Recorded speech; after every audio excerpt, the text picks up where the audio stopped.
Virtual organisation 1990s के पहले ये शब्द तुमको मिलेगा भी नहीं, और आज भी virtual organisation as a word ये बहुत कम सुनने को मिलता है। अब वर्चुअल ऑर्गेनाइजेशन होता क्या है, उसके पहले हम एक कदम पीछे आते हैं। हम एक ऑफिस में काम करते हैं जहाँ पे सपोजली 6-7 रूम्स हैं, लोग एक मीटिंग का रूम होगा, मीटिंग करते हैं, बात करते हैं। बाई चांस कोई आ नहीं पाया तो मीटिंग अटेंड नहीं कर पाएगा। वो जमाना 1990s के पहले था, अकाउंट्स हाथ से लिख के मैन्युअली करते थे। अब वो जमाना एक प्रकार से चला गया। अभी जो रिलायंस का एनुअल जनरल मीटिंग हुआ था वो वर्चुअल मीटिंग था। आप जूम में या जो ऐप में आ गए और ऑनलाइन सब जैसे लाइव लेक्चर देखते हैं, यूट्यूब में भी आप लाइव जा सकते हो। तो जितने शेयर होल्डर्स हैं वो लोगों ने ऑनलाइन अटेंड किया था। उसी प्रकार से इसको बूस्ट कब मिला, कोविड के टाइम में, जब तुम जा नहीं सकते थे कंपनी, तो कंपनी ने एक ऐप तैयार किया जिसमें आप बस में बैठे हो तभी भी आप ऑनलाइन हो, आप काम कर रहे हो आपके मोबाइल में, लैपटॉप और टैबलेट में। सो इतना वर्ल्ड आगे आ गया है कि आप वर्ल्ड में कहीं पे भी रहो तो आप कंपनी के साथ संपर्क में रहोगे यूजिंग द लेटेस्ट टेक्नोलॉजी। तो वर्चुअल ऑर्गेनाइजेशन एक ऐसा ऑर्गेनाइजेशन है जिसमें सॉफ्टवेयर और हार्डवेयर मिलकर एक ऐसा सेटअप तैयार किया है जहां पे आप अमेरिका में भी रहो तो वहां से भी आप मीटिंग ऑनलाइन कर सकते हो। आया समझ में? Video conferencing. अच्छा, एक जमाने में नासिक में बीएसएनएल के ऑफिस में यदि आपको वीडियो कॉन्फ्रेंसिंग, एक रूम था जहां से आप वीडियो कॉन्फ्रेंसिंग कर सकते थे अलग अलग लोगों के साथ। उसका कॉस्टिंग मुझे जितना याद है 30-40 साल पहले 20,000 रुपया था उस वीडियो कॉन्फ्रेंसिंग रूम में जाकर। अभी तो आप व्हाट्सएप में कॉल कर सकते हो। हमारे जो फैमिली मेंबर्स के कॉल होते हैं 7-8 लोग ऑनलाइन आ जाते हैं और गप्पे मारते हैं। अब वही आप इसमें कन्वर्ट करवा के लो कंपनी में। एक सादा मोबाइल से आप ऑनलाइन आते हो, वर्ल्ड के रिलेटिव से बात कर सकते हो। सो वर्चुअल ऑर्गेनाइजेशन एक ऑर्गेनाइजेशन जिसमें एक, पहले क्या था, एक दायरा था, अभी कोई फ्लैट हो गया है, कोई भी कहाँ पे भी है वहां से काम करो। अच्छा, ये फ्लेक्सिबिलिटी आ गया कि आप वर्क फ्रॉम होम करो। अच्छा, वर्क फ्रॉम होम में भी लोग फिर क्या करते, काम नहीं करते।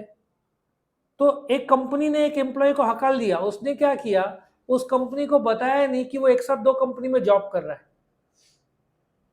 अब वो विप्रो या कौन सा कंपनी था, अब विप्रो तो बहुत अच्छी कंपनी है, उन्होंने ट्रैक कर लिया उसके मोबाइल के काम से कि किसी और से हकाल दिया उसको काम से। तो टेक्नोलॉजी इतने आगे आ गया है कि आप कहाँ पे हो, क्या कर रहे हो, और जो आपका व्हाट्सएप पे आप लोकेशन भेज सकते हो लाइव। लोकेशन कहाँ चेंज करोगे, कोई मस्त बार में बैठा है पी रहा है तो भी पता लग जाएगा। सो लोकेशनल एडवांटेज है, फ्लेक्सिबिलिटी है। अच्छा, फ्लेक्सिबल टाइमिंग्स है। और अभी दुनिया ऐसे बदल रहा है ना, बैंक्स देखो अगले 15 दिन 1 महीने में शायद, अभी 2 डेज वर्किंग 2 डेज हॉलीडे ना, अभी 4 डेज हॉलीडे हो जाएगा बैंक्स को, ऑल सैटरडे ऑफ हो जाएगा। ये अभी अगले 15-20 दिन 1 महीने में हो जाना चाहिए। ये कायदे हैं जो भी हो है। अब मैं समझाने जाऊँ क्यों कब का, मेरे को 10 घंटे लगेंगे। सबको मिलेगा, पूरा पेमेंट मिलेगा। अब ये पूरा एक्सप्लेन करने में मुझे 8-10 घंटा लगेगा। सिर्फ ये भी बता दूं 4 डेज। अच्छा, तुम्हारा जनरेशन 5 डेज अ वीक देखेगा, हमारा जनरेशन तो मर मर के 6 दिन काम करता है। अभी सारे मल्टीनेशनल कंपनीज 5 डेज काम करते हैं, 2 डेज हॉलीडे रहता है। और जर्मनी या स्वीडन वो लोग 4 डेज अ वीक देख रहे हैं, 3 दिन छुट्टी 4 दिन काम। 8 घंटे के बजाय 10 घंटे काम करो, 4 दिन काम करो 40 घंटे, 3 दिन छुट्टी लो। ये उन लोग ने 6-8 महीने का टेस्टिंग कर रहे हैं। ऐसा हो जाता है तो तुम्हारा जनरेशन को 4 दिन काम करना है, 3 दिन पार्टी करनी है, 3 दिन छुट्टियां। ये अगला सीरीज निकल रहा है। तो वर्चुअल ऑर्गेनाइजेशन का डिजाइन करने के लिए सबसे बड़ा एडवांटेज है, मुझे 6 ऑफिस की जरूरत नहीं है, मुझे 2 ऑफिस काफी है, बाकी 4 में वर्चुअली बात करूंगा। सेल्समैन मार्केट में रहेंगे, रिपोर्ट के लिए उनको आना नहीं पड़ेगा, वो लोग ऑनलाइन रिपोर्ट भेजेंगे, दिन का काम मैं सिंक्रोनाइज करके तुरंत चेक कर पाऊंगा। सो कॉस्ट मेरा कम होता है, मेरे को ज्यादा ऑफिस की जरूरत नहीं है। एम्प्लॉय सेटिस्फैक्शन रहता है क्योंकि घर पे आप आराम से बैठे हो, रिलैक्स बैठे हो और मन शांत है, जब चाहिए चाय पिया, गप्पे मारा, काम आपको दिन का काम पूरा करना है, आपने काम कर लिया, बाकी आपको जो करना है करो, रिलैक्स में काम भी अच्छा होता है। ठीक है, फिर एम्प्लॉय एफिशिएंसी बढ़ता है क्योंकि कंपनी में प्रेशर में आप काम करते हो, घर पे आप रिलैक्स में रहते हो, बोर हो गए तो थोड़ी देर टीवी देख लिया, थोड़ी देर सो गए, कंपनी में कहाँ सोएंगे। ठीक है, और ग्रोथ पोटेंशियल भी आपका बढ़ता है, आप भाग ही नहीं सकते, आपको जो काम दिया रिपोर्टिंग तो करना पड़ेगा ना। यदि मैं बोलूँ 10 पेज लिखा है तो कुछ भी कर, मेरे को 10 पेज का पीडीएफ भेज, हैंडराइटिंग तेरा मेरा टेस्टेड है, आईटी में सब चेक होता है। एक जमाने में कुछ गवर्नमेंट ऑफिसेज में लोग 7-7 दिन तक जाते नहीं थे और 8वें दिन जाकर रजिस्टर में साइन कर देते थे कि 7 दिन प्रेजेंट, बदमाशी करते थे। अभी गवर्नमेंट ने क्या किया, वो फिंगरप्रिंट सेंसर डाल दिया, क्या बोलते मशीन डाल दी, अब झक मार के जाना पड़ता है सवेरे से शाम तक, क्योंकि तू और खासियत है, तुम ये गवर्नमेंट के ऑफिस में जाके स्कैन कर रहे हो, महाराष्ट्र गवर्नमेंट को पता चल रहा है तुम अभी ऑफिस में एंटर हुए, सब कनेक्टेड कर दिया है, मतलब महाराष्ट्र के कैबिनेट को पता चलेगा तुम ऑफिस में गए हो, तुम डांडी मारे नहीं सकते। आया समझ में, कितना मस्त हो गया, टैलेंट पूल भी तुमको मिलता है और एम्प्लॉय रिलैक्स है, घर पे काम कर रहा है, रिजल्ट अच्छा आ रहा है, 8 घंटे का काम 4 घंटे में कर रहा है, 4 घंटा रिलैक्स कर रहा है, तो टिकेगा, छोड़ेगा भी नहीं। आजकल देखा जा रहा है कुछ जनरेशन जो चेंज हो रहा है, आजकल जनरेशन हमारी तरह हार्डवर्क जो सवेरे 4-4 बजे उठ के आजकल के जनरेशन नहीं करते, उनको शॉर्टकट चाहिए, शॉर्टकट टू सक्सेस, उनको सीढ़ी नहीं चढ़ना है, लिफ्ट में जाना है, तो ऐसे लोग के लिए अच्छा है वर्क फ्रॉम होम, 4 घंटे काम करो, बाकी 4 घंटे एंजॉय करो।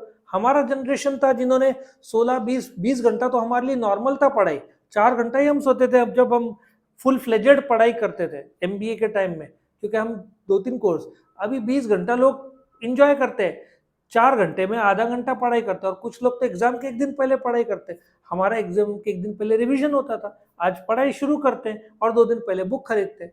तो इसके वजह से जो क्वालिटी में फर्क आ रहा है, नतीजे में फर्क आ रहा है, जनरेशन में फर्क आ रहा है, पगार में फर्क आ रहा है, पहले पगार मानते कम था, अभी तुम्हारा स्किल पर तुमको पगार मिलना है, हार्डवर्क या जो टैलेंट डेवलप किया उस पर तुमको मिलना है, और तुम खाली बैठे हो तब तक तुमने आईटी का कोर्स कर लिया, डिजिटल मार्केटिंग का कोर्स किया, 4 घंटा काम किया, 4 घंटा कोर्स किया, तुम्हारा तो परफॉर्मेंस कितना ऊपर चला जाएगा। प्लस कंपनी को पता है सेट हो गया है, ऑनलाइन सब सेट है, तो दूसरे नए मार्केट्स में एंटर करो, घर बैठे वो लोग काम करके दे रहे। अच्छा, कोविड के टाइम में मेरा जो पीपीटी डिजाइनिंग है रुका नहीं था, दूसरे मैंने 1-2 जन को एक्स्ट्रा लैपटॉप दे के रखे थे, सो उनके घर पे बैठ के काम होके मुझे पीपीटी ईमेल करते थे, मैं ईमेल चेक करके रिप्लाई करता था। सो हमारा भी काम, क्लासेस वालों का भी काम रुका नहीं था जब कोविड के टाइम में घर पे थे। सो हमारे जो दूसरे असिस्टेंट्स थे वो घर पे बैठ के लैपटॉप में काम करके हमको रिपोर्ट या पीपीटी बना के भेजते थे। सो उधर भी काम चालू था, ऑफलाइन नहीं था, ऑनलाइन। तो यही तो है तुम्हारा वर्चुअल ऑर्गेनाइजेशन। ठीक है, बोलते ना, तुम बैठे बैठे दूसरे स्किल भी डेवलप कर सकते हो, पर डिसएडवांटेज भी है, कई बार एम्प्लॉय का क्वालिटी ऑफ काम कम हो जाता है, और ऑनलाइन के बाद जब ऑफलाइन जाता है घर पे या ऑफिस में तो बहुत दिक्कत होती है। बैंगलोर में ऐसे हुआ, लोग जाना नहीं चाहते थे, द मोमेंट कंपनी ने कंपलसरी किया कि ऑफलाइन आना पड़ेगा, बहुत सारे एम्प्लॉयज ने जॉब छोड़ दिया था, क्योंकि उनको आदत हो गई थी, 4 घंटा काम, 2 घंटा दोपहर को सो गए, कंपनी में तो सो नहीं सकते, आदत हो गई थी ना। अब तुमको आदत है दोपहर को सोने की, कंपनी में जाओगे तो आदत खत्म हो जाएगी, अब वापस सोने की आदत हुई तो वापस कौन कंपनी में जाए, तो ऐसा बहुत दिक्कत हुआ था। और एक और चीज़ है, जो आमने सामने हम बात करते हैं, जो कंपनी का कल्चर है वो आमने सामने बैठ के डिसाइड होता है। अब बच्चों को 10वीं 12वीं जिनको कोविड की वजह से ऑटोमेटिक पास हुए थे जो बच्चे बिना मेहनत के, आज देखो इस साल 12वीं का जो महाराष्ट्र बोर्ड में पकड़े गए बच्चे, सबसे ज़्यादा कॉपी के केसेस ये साल निकल रहे हैं, क्योंकि बच्चों को कॉपी, चोरी चकारी, मेहनत किए बगैर नॉर्मल लगता है कि चलो यार फुकट का। हमारे जनरेशन ने कभी ऐसा नहीं किया, कभी नहीं ऐसा किया। प्रेजेंट जनरेशन में कुछ लोग को लगता है चलो शॉर्टकट से हो जाता है, लेकिन दिक्कत आता है जॉब के टाइम में। अच्छा, कोई विप्रो या कौन सी कंपनी थी, इन्फोसिस थी, 8 ट्रेनिज लिए, 3 लाख का पहल स्टार्टिंग में कुछ सैलरी। 8 महीने बाद उन्होंने पाया कि नॉलेज ही नहीं है। उन्होंने हकाल दिए लोगों को कि तुम्हारे पास नॉलेज ही नहीं है, तुमको हम रख के क्या करें। उनका सबका जॉब चला गया। तो 5 साल जो टाइम बर्बाद किया था, कोडिंग सब सीखना चाहिए था, वो सीखा नहीं, कॉपी वॉपी करके पास हुए। इन्फोसिस, विप्रो, टीसीएस जब लाखों पेमेंट देती है तो तुम्हारा स्किल लेवल देखती है। चला गया। इस साल तो मुझे न्यूज ही नहीं आ रहा है कोई ट्रेनिंग ले रहे वो लोग, क्योंकि नॉलेज ही नहीं तो कहाँ के ट्रेनिंग ले। और दिक्कत है वर्क फ्रॉम होम में, स्टडी फ्रॉम होम सबसे ज्यादा डैमेजिंग है। बच्चे लोग टाइम वेस्ट करते हैं, 94% लोग को नॉलेज ही नहीं है, इसलिए जॉब मार्केट में मिलता ही नहीं है। तो ये दिक्कत फिलहाल का हो रहा है। फिर रिस्क ऑफ रेपुटेशन भी खराब होता है कंपनी का, कि क्वालिटी जब सामने चाहिए तो क्वालिटी आता है, प्लस सिक्योरिटी रिस्क है, मेरे पास सब सीक्रेट्स रहते हैं, आमने सामने मैं बता नहीं सकता, चुपके से तो बता सकता हूँ। तो ऐसे एडवांटेज डिसएडवांटेज दोनों है। लेकिन वक्त जैसे बदल रहा है, बाउंड्री लेस या ये जो है ना वर्चुअल से ज़्यादा ऑफलाइन का कंपनी में महत्व ज़्यादा है। आप जब कार डिजाइनिंग कर रहे हैं तो 5-6 लोग सामने चाहिए ना बात करने के लिए, आप ऑनलाइन कैसे करोगे।